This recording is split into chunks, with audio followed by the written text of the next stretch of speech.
네, 아까 기도에서 말씀하셨던 것처럼 오늘 원래 김근주 교수님 설교이세요. 그런데 김근주 교수님 지금 일산은행교회 청년부를 맡고 계신데 청년 중에 한 분 어머니가 갑자기 돌아가셔가지고 그래서 장례 예식 때문에 가시게 되셨습니다. 부재중 전화가 두 통 와 있을 때 기분이 싸했어요. 말은 어머 아무 걱정하지 마시고 잘 다녀오세요 이렇게 했는데 이제 끊고 어떡하지 어떡하지 하다가 제 주위에 3분 정도가 그런 말씀 해주셨어요. 사역자라면 3가지를 항상 준비하고 살아야 한다. 언제나 설교할 준비, 언제나 짐을 싸 떠날 준비, 또 언제나 순교할 준비. 그 중에서 가장 쉬운 설교할 준비에 해당되는 날이어서 순교하지 않으니 이 얼마나 다행인가 이 얼마나 다행스럽고 복된 일인가 이렇게 하면서 감사한 마음으로 설교를 준비했습니다. 자, 여러분들 이제 너무 잘 아시겠지만 저희 집엔 TV가 없거든요. 하지만 저는 핸드폰으로 여러분들이 보는 TV를 다 볼 수 있어요. 그리고 종종 이제 대중교통을 이용할 때나 아니면 밥을 먹을 때 이렇게 핸드폰을 딱 놓고 밥을 먹고 막 이럽니다. 주로 이제 혼자 식탁에서 밥 먹을 때 핸드폰에 틀어놓는 프로그램이 있는데 바로 안녕하세요 라는 프로그램이에요. 혹시 아세요? 안녕하세요. 어떤 이제 고민이 있는 어떤 사람이 자기를 고민스럽게 하는 상대방을 앞에 놓고 막 나는 이것 때문에 힘들고 저것 때문에 힘들고 저 사람은 그게 아니었고 이게 아니었고 나는 저 사람이 왜 힘든지 모르겠고 막 이렇게 하는 프로그램이고 서로 중재하다가 뭐 아무튼 이런 프로그램인데요. 저희 집 식구들은 제가 이걸 보는 걸 너무 싫어해요. 또 그거 봐! 막 이러고 그게 왜 재밌어? 그거 왜? 막 이러면서 저를 막 너무 벌레 보듯 하는 거예요. 제가 그 프로그램 보고 있으면 그래서 사실은 이렇게 보고 있다가 문소리가 나면 막 얼른 끄고 이렇게 한 적도 있었답니다. 근데 저는 그 프로그램이 나름 재밌더라고요. 그냥 그렇습니다. 이걸 안 보잖아요. 이 나름 그 사람 사는 여러 모양새를 느꼈더라고요. 저 사람은 저렇구나. 또 이 사람은 이렇구나. 뭐 이런 생각을 하면서 보는데 이제 주로 많이 등장하는 사람들, 많이 출연하는 사람들의 어떤 유형이 있는데 어떤 사람이 가장 많이 등장하냐 하면 이 관계가 깨어진 가족이 많이 등장해요. 그리고 또 그 사람들의 이야기를 가만히 들어보면 공통점이 있어요. 어떤 공통점이 있냐면 어떤 사건이 발생한 과거의 그 시점에서 벗어나질 않아요. 그러니까 계속 거기서 살고 있는 거예요. 그때 내 남편이 무슨 말 했다, 그때 내 아내가 어쨌다, 그때 우리 엄마가 어쨌다, 그때 우리 아빠가 어쨌다를 너무 생생하게 기억을 하고 있는 거예요. 마치 어떤 타임머신을 딱 장착하고 있으면서 틈날 때마다 그 장소로 그 시간으로 다시 되돌아가서 다시 그걸 생생하게 재현하면서 점점 기억이 새로워지고 하는 그런 공통점을 발견할 수 있겠더라고요. 그래서 보면서 계속 좀 그냥 이 정도 했으면 좀 잘못했다 하지, 좀 이 정도 했으면 좀 그냥 넘어가 주지 이러면서 막 이제 밥 먹다가 고구마 100개쯤 여기 막 이렇게 얹혀가지고 결국은 답답해하면 또 그런 걸 보고 답답해한다고 또 한 소리 듣고 막 이러고 있습니다. 아마 제가 안녕하세요를 보면서 깨닫게 되는 거는 사람 사이의 관계가 원만하려면, 이 가정에서의 관계가 원만하려면, 공동체에서의 관계가 원만하려면 꼭 필요한 건 내가 잘못한 부분을 시인할 줄 알아야 하고, 그리고 그 잘못을 잊어버려 주는 것, 그게 가장 필요한 일이 아닌가 하는 생각이 들었습니다. 아마 우리와 하나님 사이도 마찬가지일 것 같아요. 우리는 항상 기회가 되면은 호시탐탐 어떻게 하면은 죄를 지을 수 있을까 생각하는 인간이지 않습니까? 우리는 항상 그러고 살아요. 죄를 안 짓는 사람이 어디 있겠어요. 아침부터 밤까지 쉬지 않고 죄에 대한 생각을 하지. 자, 근데 우리가 스스로 내 죄에 대해서 깨닫는 마음이 없다면, 또 우리 인간의 모든 잘못을 낱낱이 촘촘하게 꼼꼼하게 기억하시고 매일 우리에게 그것에 대한 죄책감을 갖게 하신다면 아마 우리는 하나님과의 관계를 잘하고 살아나갈 수 없을 것 같습니다. 우리가 하나님께 죄를 고백하고 또 하나님이 우리의 죄를 용서하시고 또 그 죄를 잊어주시고 이 일련의 과정이 없이는 인간과 신이 관계를 지속한다는 건 있을 수 없습니다. 자비와 은혜라는 하나님의 속성이 없이는 우리는 하나님과 함께할 수 없습니다. 요즘 팔레스타인에게 행하는 이스라엘의 행태를 보면, 그 오만한 행태를 보면 제 생각이 조금은 달라지지만 성서만 놓고 봤을 때 성서에서 발견되는 이스라엘 민족에 대해서 제가 높이 평가하는 부분이 하나가 있어요. 바로 이 사람들은 엄청 죄에 민감하다는 점이에요. 죄에 민감하고 그 죄를 바로바로 해결하려고 노력한다는 점이에요. 어떤 집단과 그 집단이 사용하는 어떤 언어는 굉장히 밀접한 관계가 있잖아요. 그래서 그 집단의 언어를 연구하면 이 집단이 이런 문화적인, 사회적인 특성을 갖고 있구나를 알게 되는데 성서 히브리어에 나오는 단어들은 숫자가 별로 많지 않아요. 대략 한 500개 정도로 그냥 이렇게 저렇게 조합해서 그냥 해석이 가능한 그런 언어인데 특히 죄에 대한 언어가 많이 발달했어요. 그만큼 죄에 대한 개념이 강하게 발달했다는 그런 증거겠죠. 이스라엘 백성들은 왜 죄에 대해서 이렇게 민감했을까요? 왜 죄에 대해서 이렇게 많이 생각하고 고민했을까요? 왜 그랬을까요? 오늘 본문인 레위기에 해답이 있습니다. 자, 우리가 6월부터 지금 하나님 나라 큐티를 하고 있지 않습니까? 먼저 6월부터 하겠다고 말을 해놓고 책을 구입했는데 레위기여서 정말 당황했어요.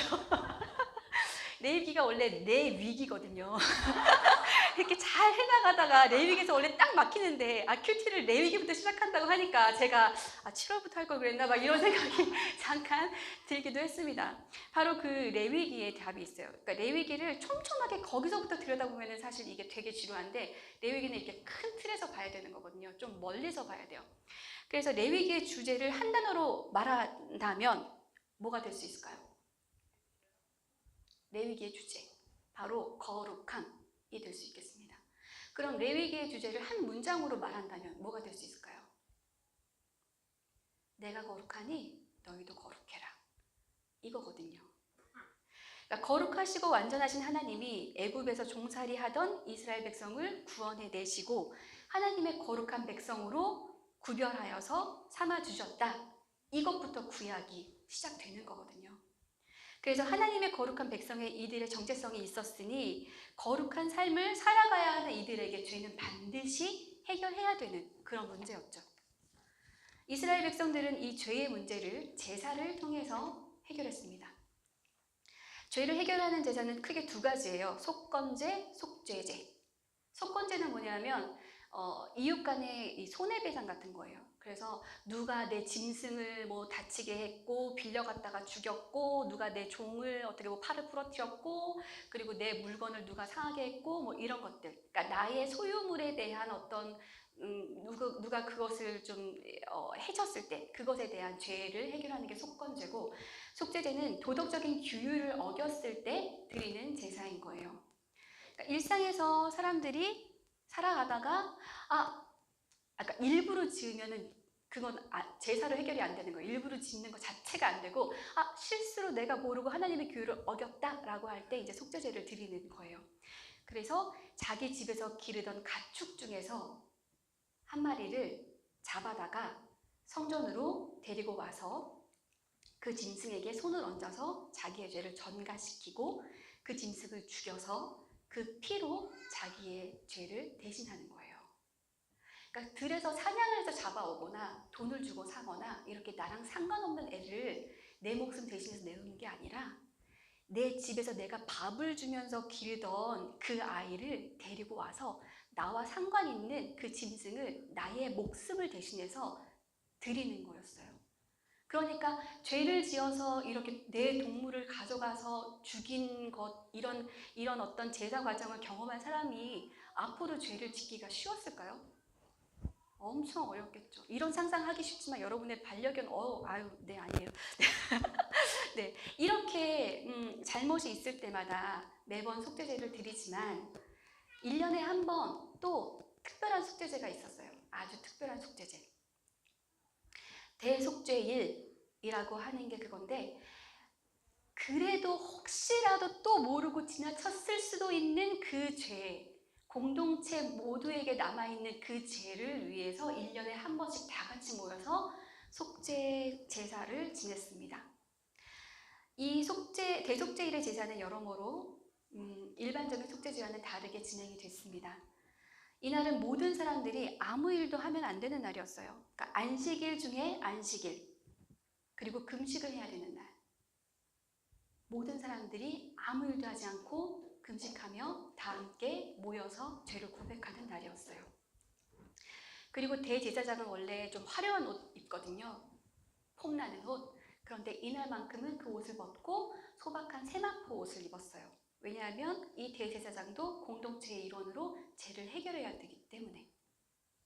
그리고 또 이 날은 이스라엘 백성들의 죄를 위한 예식을 행하는 날이었지만 부정한 사람들이 자꾸 들락거려서 성소가 오염되었을 수도 있으니까 이 성소를 피로 대청소하는 그런 날이었어요. 그래서 일단 염소 2마리를 준비를 해요. 제비를 뽑아요. 하나는 야훼를 위한 것, 하나는 아사셀을 위한 것. 그래서 제비를 뽑아서 야훼를 위한 것에 뽑히는 염소를 일단 잡아서 그날만큼은 1년에 한 번 성소의 가장 깊은 곳, 지성소까지 들어가는 거예요. 거기서 피의 의식을 행하고 성소로 나오고 그 다음에 뜰에 있는 제단으로 이렇게 가장 안쪽에서 바깥쪽으로 이동하면서 성소를 쭉 오염된 부분을 피로 정화시키는 거예요. 그 다음에 나머지 1마리 염소는 또 잡아서 잡기 전에 일단 그 염소를 두고 2손을 얹어서 이 모든 공동체의 죄를 이 염소에게 다 전가시키는 거예요. 그래서 이 염소를 광야로 멀리 떠나보내는 거예요. 그러니까 우리의 죄는 이곳에 남아있지 않고 저 멀리 가버리는 거죠. 그렇게 해서 우리의 죄가 이제 해결받았다라고 생각했습니다. 지난 목요일, 금요일이 바로 이 대속죄일에 대한 우리 큐티 본문이었던 거예요. 그렇게 해서 이렇게 대속죄일에 예식을 진행함으로써 매년 한 번씩 이스라엘 백성들은 완전히 리셋 상태, 초기화 상태, 그러니까 하나님과의 나와의 관계가 오염으로 막혀있던 부분을 완전히 뻥 뚫어서 완전히 다시 시작할 수 있는 출발점의 상태로 1년에 한 번씩 갖다 놓는 거예요. 그러니 이날은 하나님과 이스라엘 민족과의 관계가 온전하게 회복되는 날이었습니다. 하나님이 이제 우리의 모든 죄를 없는 셈 쳐주셨으니 거룩한 삶으로의 출발점에 나를 다시 새롭게 놓아주셨으니 나도 새로워진 나를 다시 인식하고 출발할 수 있었던 거죠. 하나님이 나를 새로운 출발점에 놓아주셨고 그리고 여기 모인 모두를 새로운 출발점에 놓아주셨는데 어느 누가 감히 다른 사람의 과거의 죄를 붙잡고 놓지 않을 수 있었겠어요? 공동체의 죄를, 모든 죄를 다 떠안는 염소를 멀리 떠나보내는 걸 눈으로 보면서 그 퍼포먼스를 보면서 우리 모두가 다 리셋되었고 초기화되었다고 생각을 했는데 바로 다른 사람에게 너 근데 지난번에 나한테 했던 그건 진짜 잘못한 거였어 라고 말하는 게 안 되는 거잖아요. 그러니 아마도 이날은 나와 하나님과의 관계가 리셋, 회복되면서 공동체 내부에서의 관계도 온전해지는 그런 날이었을 것 같습니다.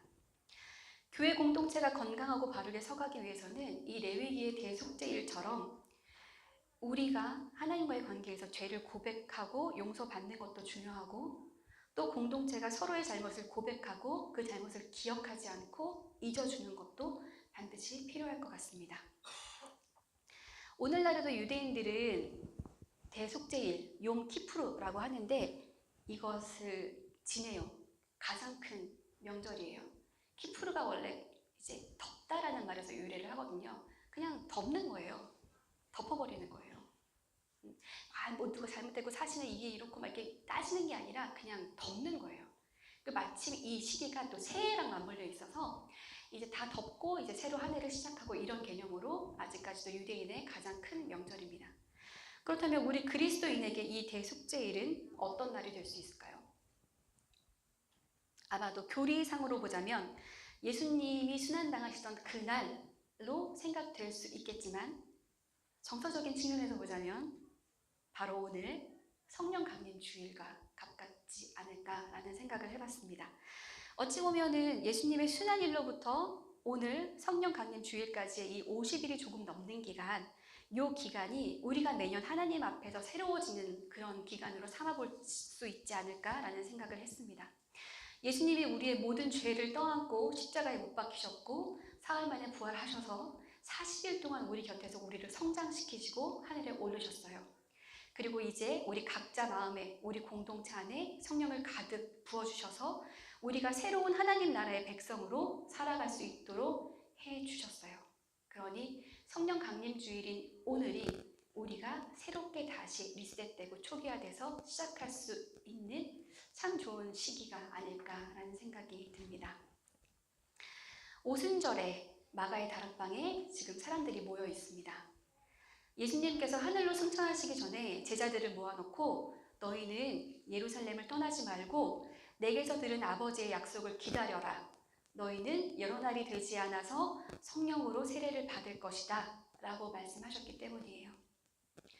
제자들은 예수님의 명령을 따라서 예루살렘을 떠나지 않고 지금 마가의 집 다락방에 모여 있습니다. 한 120명 정도가 모여 있어요. 마침 우리 교회 등록교회가 비슷하네요. 자, 이들은 하나님께서 약속하신 것을 지금 기다리고 있습니다. 그때 갑자기 하늘에서 세찬 바람 같은 소리가 슉 들리더니 불의 혀 같은 것이 각 사람 머리 위에 다 임했어요. 그리고 그들은 모두 성령으로 충만하게 되어서 방언으로 말하기 시작했어요. 랄랄라 방언이 아니라 이제 그 각 지역의 외국어였고 하나님의 큰 일에 대해서 말하는 그런 방언이었어요. 누군가는 사람들이 지금 술 취해서 저러고 있다라고 말했지만 그때 베드로가 한마디로 정리하죠. 지금은 아침 9시다. 술 취해서 하는 소리가 아니다 라고 정리를 하고 베드로는 어부출신답지 않은 유창한 연설을 하게 되고 그 자리에서 한 3,000명 정도가 이제 그날 세례를 받았다 이렇게 적혀 있습니다. 이때부터 이제 교회 시대가 본격적으로 열리는 거예요. 오순절 성령 강림은 교회력에서 그래서 매우 중요한 사건입니다. 성령님이 각 사람에게 내려앉고 사람들은 이제 교회를 위한 존재로 초기화되었습니다. 여러분은 지금 여러분 마음속에 성령님이 내주하고 계신 것을 믿습니까?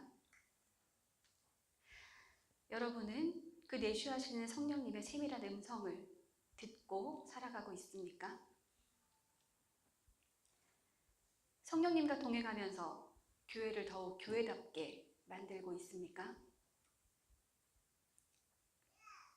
오늘 성령 강림 주일에는 우리에게 보내주신 그 성령님을 온전히 인식하고 우리가 교회를 위한 존재로 하나님 나라의 거룩한 백성으로 다시 새롭게 시작하는 그런 시간임을 기억했으면 좋겠습니다.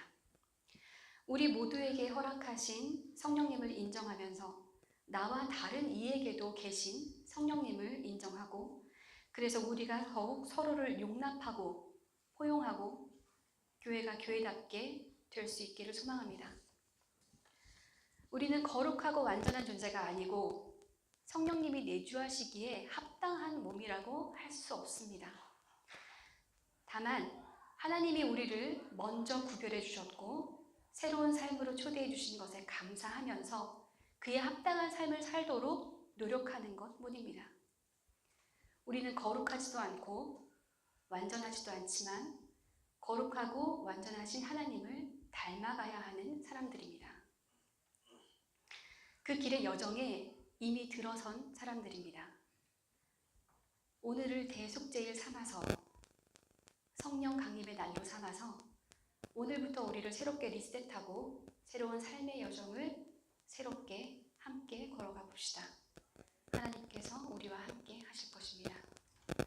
기도하겠습니다.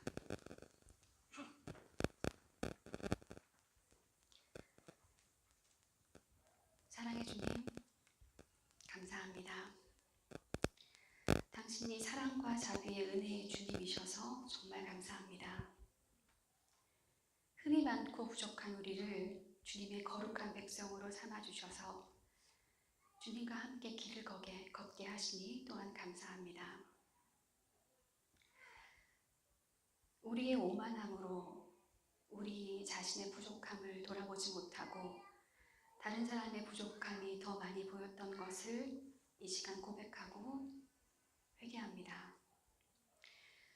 주님, 오늘 성령 강림 주일에 우리에게 성령을 가득 부어주셔서 우리가 이 자리에서 새로운 사람으로 다시 일어나게 하시고 교회를 교회답게 하는 존재로 다시 태어나게 하시고 하나님 나라의 거룩한 백성의 길을 다시 걷게 우리를 도와주십시오. 감사드리며 주 예수님 이름으로 기도드렸습니다. 오늘 둘째 주일은 우리가 함께